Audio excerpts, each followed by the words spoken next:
Mais comment tu fais pour avoir ce réseau? Tu le connaissais déjà avant? Ça, c'est une vraie question. Comment on fait pour développer un réseau? Eh ben, en fait, je vais vous donner 3 tips après pour le développer. Donc moi, je suis Jocelyn, j'ai presque 42 ans, je suis papa de 3 enfants, ça se voit au CERN que j'ai. Et je viens de monter une nouvelle boîte, j'en ai cofondé 2 auparavant. Et la nouvelle boîte que je viens de cofonder, ça s'appelle Propel. Propel, c'est une solution de recrutement par recommandation externe monétisée. Quand je vous dis ça, ça fait beaucoup de mots à associer, à animer. Mais en clair, on va permettre à des clients de recruter des candidats sur différents métiers par le réseau.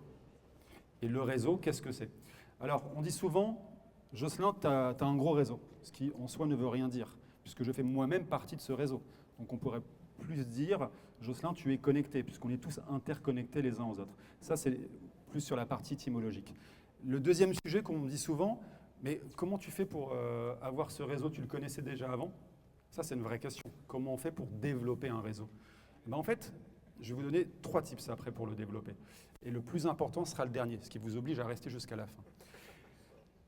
Et maintenant, une fois que j'ai dit ça, je vous donne quelques exemples hyper concrets de comment j'ai construit, comment je continue à construire ma carrière. Premier sujet, je n'ai jamais fait de CV. Ce qui est quand même assez étonnant. Je n'ai jamais fait de CV de ma vie. Pourquoi? Puisque les premiers jobs que j'ai trouvés, c'était en effet par des connexions, par des mises en relation de personnes diverses et variées. Et ça, c'est peut-être le point le plus essentiel, parce que ça, c'était il y a 20 ans. Putain, on est vieux, hein. Et en fait, je crois que c'est encore plus vrai aujourd'hui. Aujourd'hui, tout s'est développé avec le digital, avec les réseaux sociaux. Mais la réalité, c'est que qu'on soit fondateur d'une boîte, qu'on soit commercial, qu'on soit salarié, pas salarié, indépendant, solopreneur, tout ce que vous voulez, on est ultra sollicité par les outils digitaux. En plus, moi, sur mon LinkedIn, j'ai marqué DG et cofondateur. Je peux vous assurer que je reçois 25 propositions commerciales par jour de consultants qui veulent m'expliquer comment gérer ma boîte, de mecs qui veulent m'expliquer comment faire plus de 10 000 € de chiffre d'affaires par semaine, avec 24 leads qu'ils vont faire pendant la demi-heure, plus tous les gens qui vont dire tu vas développer une communauté incroyable qui va de fait devenir tes clients. Conclusion de tout ça, je réponds même plus, je n'ai même plus le temps de répondre. On est ultra sollicité. Donc le meilleur moyen pour me solliciter moi, c'est ce que tout à l'heure toi tu as fait, c'est-à-dire tu es venu me voir. Et le premier tips et le plus important pour créer un réseau, c'est très simple, c'est un seul mot. Et c'est quoi ce mot? Bonjour. Bonjour, c'est le mot essentiel. Le bonjour vous ouvre toutes les portes. C'est ce que je dis à mes enfants. Même si vous êtes timide, on parlait de timidité tout à l'heure, un bonjour avec le bon sourire, en fait, ça vous ouvre toutes les portes. C'est aussi simple que ça. Et ce bonjour, si vous le faites par mail, par in-mail, par les réseaux sociaux ou dans la vie, comme on le fait là in real life, c'est pas du tout la même perception, c'est pas du tout le même impact. Donc ça, il faut le garder en tête. Ce que je veux dire par là, c'est que si demain, commercialement, vous voulez développer votre réseau, allez sur des événements. Et c'est pour ça que vous êtes là aussi. C'est aussi pour écouter des gens, mais aussi pour développer votre réseau. Donc ça, c'est hyper important. Bravo à vous parce que vous le faites. Et je pense, et je suis persuadé que ça va se développer encore davantage dans les années à venir. Donc faites des événements, allez sur des conférences, allez à la rencontre des personnes, même si vous ne savez pas quoi leur dire. Encore une fois, le seul et unique mot à dire pour débuter, c'est bonjour, avec le bon sourire. C'est très clé. Vous êtes à l'aise avec ça? Vous êtes d'accord avec ça? Super. Maintenant, le réseau. Qu'est-ce qu'on fait une fois qu'on a rencontré des gens, en fait? Très souvent, on a tendance à demander des choses. C'est-à-dire qu'on a quelqu'un dans son réseau, tiens, je vais lui demander, j'ai vu qu'il cherchait à recruter une personne, ça peut être moi, je vais lui demander si ça peut l'intéresser que ça soit moi. Je vais lui demander un conseil gratuit parce que j'ai vu qu'il avait une expertise sur tel ou tel sujet. Et ben, le réseau, c'est tout sauf ça. Le réseau, c'est un crédit social. Il y a la règle des 3 D. Donner, donner, donner, et Dieu vous le rendra pour la musique. Je l'ai changé ce 3D par 2D et un F, donner, donner, fidéliser. En fait, pour développer votre réseau, il faut que vous puissiez donner des choses aux gens avec qui vous êtes connectés. Ce soir, moi, je suis là. Bon, j'avais un gros cachet pour être tout à fait honnête, c'est pour ça que je suis là. Il dépendait du nombre de personnes qui étaient là ce soir. J'ai un petit cachet. Je plaisante, évidemment. Je plaisante. Non, mais pourquoi je suis là? C'est simple. Lionel, je l'ai rencontré comment, à votre avis? Oui, c'est vrai, mais par le réseau. Je l'ai rencontré, Lionel, par le réseau. Et de fait, je suis là parce que je redonne à la chance qu'il m'a offert de pouvoir devenir mentor et coach sur les projets pro. Et c'est ça en fait, c'est vraiment donner et redonner sans attendre quelque chose en retour. Et en fait, ce qui est super chouette, c'est qu'il me donne l'occasion de prendre la parole là ce soir. Et tout à l'heure, je rencontre deux jeunes qui créent un projet dans la cybersécurité. Et je leur ai dit que demain, j'allais être leur client. Grâce à Lionel, grâce à la fabrique, je prolonge la discussion, je prolonge une relation avec deux potentiellement étudiants. Ils ont intérêt à être bons et pas chers, évidemment. Et je vais bosser avec eux sur la cybersécurité demain avec Propal. C'est incroyable. Si j'avais fait ça par réseaux sociaux, par mail ou par LinkedIn, je ne les aurais pas rencontrés en fait.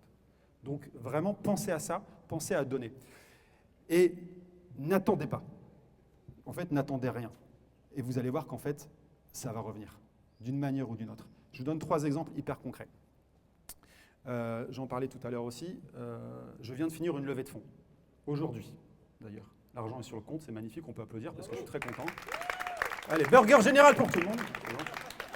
Et dans cet exercice de levée de fonds, c'était la première fois que je le faisais. Je n'avais jamais fait ça.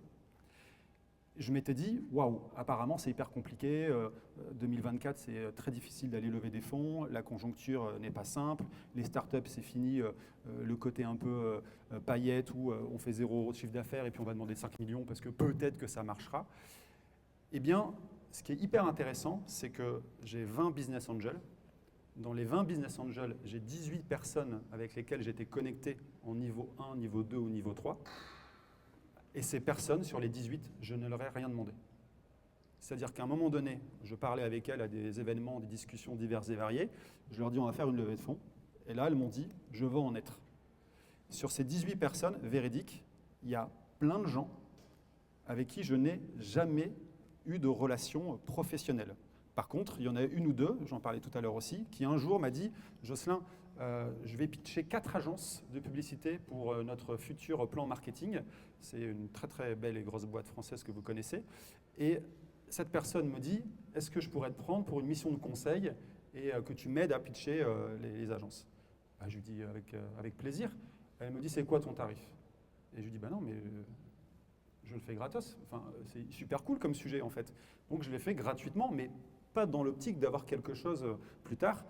Et cette personne, il y a 6 mois, me rappelle en me disant, écoute, j'ai su que tu faisais une levée de fonds, je veux en être parce que tu m'avais aidé il y a 5 ans. Encore une fois, concrétisation de ce que je vous ai dit. J'ai donné à un moment donné, je ne savais pas que ça allait revenir, mais en tout cas, c'est revenu. Deuxième sujet de réseau, j'avais une cliente, DRH dans une boîte, qui part dans une autre boîte. Il y a 3 ans et demi, on sort de Covid, donc non, 2 ans et demi, 3 ans. Elle m'appelle.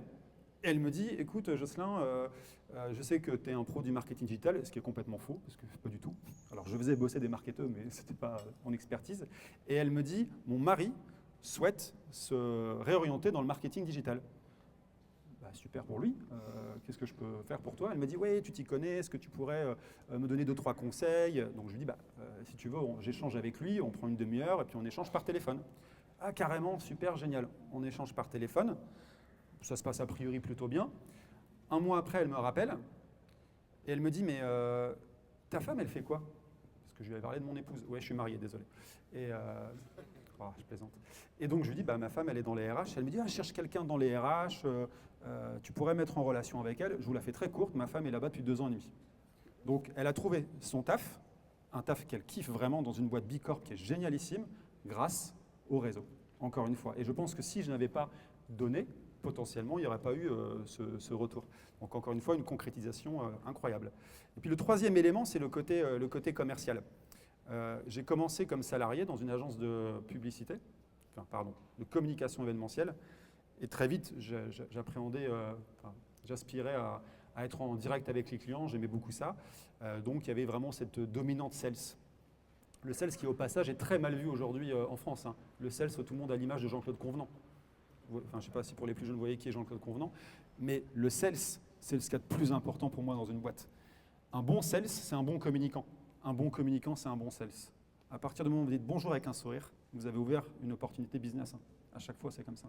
Bref, toujours est-il que je passe sur la partie sales et je dis à mon dirigeant, mon directeur de l'époque, moi, faire du call, je ne sais pas faire. Il faut que je voie les gens, il faut que je rencontre les gens, etc. Faire du mail pour du mailing, pareil, ça ne m'intéresse pas. Donc, je me fais toute une planification d'événements, de conférences, où je vois que les CMO qui étaient ma cible, les directeurs de communication qui étaient ma cible, et je vais sur plein d'événements. Alors, je vous rassure, hein, je ne vais pas sur les événements, les gens descendent, je ne les agresse pas, voilà.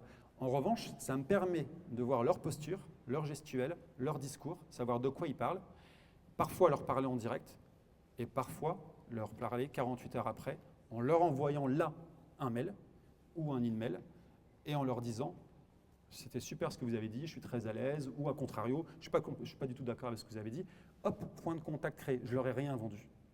Je ne leur ai absolument rien vendu. En revanche, le fait de les avoir vus, d'avoir eu une première relation avec eux, de pouvoir derrière reprendre contact avec eux d'une manière ou d'une autre et de partager quelque chose, eh ben, me permet en V3 d'avoir un rendez-vous commercial. Et croyez-moi, ce rendez-vous commercial, il a beaucoup plus d'impact qu'un mailing commercial ou qu'un call call. Alors évidemment, tous les sales qui sont potentiellement parmi vous, ou celles et ceux qui vendent des techniques commerciales me diront « oh non, mais attends, le call call c'est important, le mailing, etc. » Peut-être, moi c'est pas ma technique. Ma technique c'est de rencontrer les gens.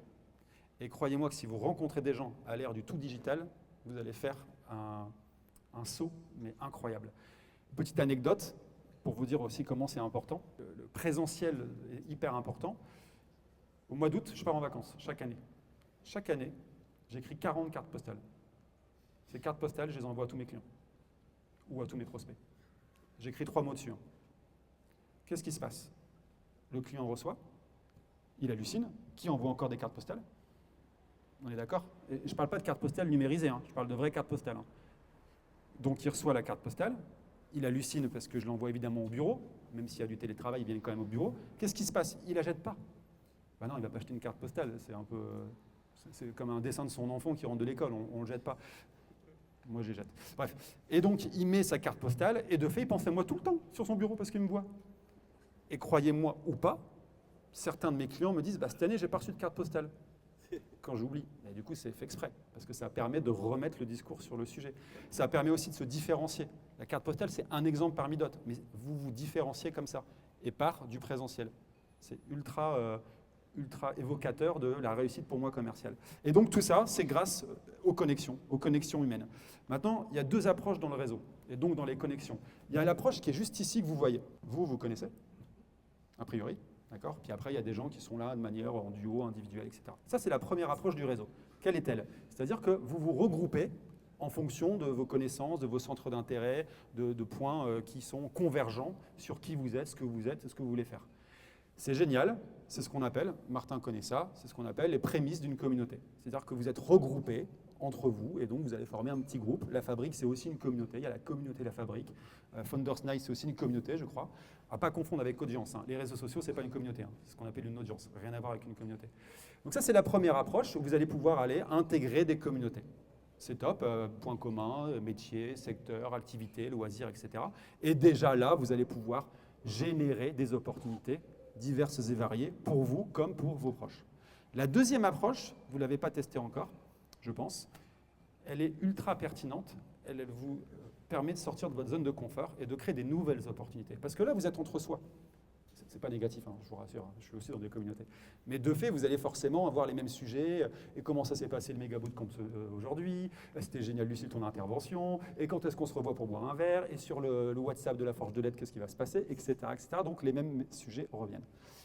Tout à l'heure, j'ai pris le TGV, j'étais à Lille aujourd'hui. J'ai pris le TGV et je dis à mon associé, je suis dans un carré, vous savez, les places carrées. Et il me dit, putain, mais pourquoi tu vas dans un espace carré? Pourquoi tu ne te prends pas un truc pour dormir tranquille, etc. Mais je lui dis, si, je vais sur un truc où on est 2. J'ai 3 fois moins d'opportunités de rencontrer quelqu'un, en fait. Donc je sors de ma zone de confort. Alors je peux tomber en effet sur la maman et le bébé qui braillent, mais croyez-moi, ça va générer une opportunité. Quand vous arrivez à la Fabrique aujourd'hui, ou à l'école, vous faites le même chemin, c'est sûr. Vous arrivez là, vous prenez le même ascenseur, le même escalier. Demain, changez, allez pas dans le même ascenseur, allez pas dans le même escalier, allez pas aux mêmes toilettes. Vous allez rencontrer des nouvelles personnes. Elles ne sont pas de votre communauté. Par contre, ça va vous générer des nouvelles opportunités. Parce que du coup, vous allez rencontrer des nouvelles personnes. Et ça, c'est une approche de réseau qui est très peu utilisée, parce que c'est difficile. Finalement, ça nous sort un peu de nos habitudes. L'habitude est très importante pour l'humain, mais casser les habitudes pour générer des nouvelles opportunités, c'est hyper précieux. Donc demain, tous les 4, quand vous serez sur un événement, vous ne mettez pas les 4 les uns à côté. Tu te mets à côté de lui parce qu'il ne te connaît pas, etc., etc. Et vous allez parler. Et vous allez voir, peut-être que vous allez sortir ensemble à la fin. ou pas. Vous allez recruter, toi tu vas recruter cette personne, etc. En tout cas, ça va générer des nouvelles opportunités. Donc il y a vraiment deux approches, j'ai failli tomber, deux approches réseau, celle de la communauté et celle de l'opportunité. Donc cassez vos habitudes. Et je conclurai par ça. N'oubliez pas que le mot le plus important, c'est donc. Et maintenant, je vous dis au revoir. Bonne soirée.